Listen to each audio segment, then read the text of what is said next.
menyeberang dan pergi melalui paret gajah di depan.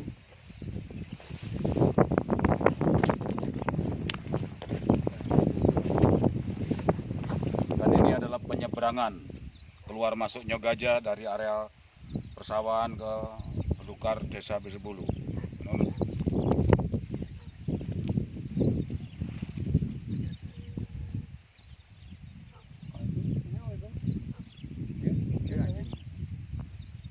Ini telapak kaki gajah bisa kita lihat, dan ini tempat menyeberang. Sana terlihat tempat kakinya naik ke atas sana, dan diperkirakan sampai saat ini gajah-gajah tersebut masih ada di depan, mungkin radius sekitar 1 atau 1,5 kilo. Demikian.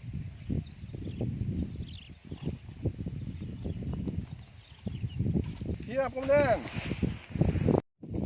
Assalamualaikum warahmatullahi wabarakatuh. Saya Ibtu Nazaruddin Bahar, SEMSI, Kapolsek Lalan, bersama Pak Kades P1, Pak Yamidi, dan tokoh masyarakat Pak Legimin dari P1.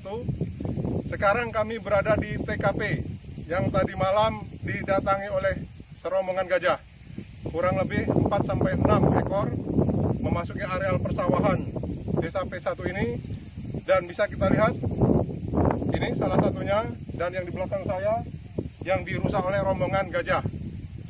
Jadi alhamdulillah malam tadi juga warga setempat dengan rombongan juga mengusir gajah tersebut dengan obor atau oncor, sehingga gajah lari ke arah seberang sana menuju desa P10. Mungkin sementara ini yang bisa kami laporkan untuk korban dari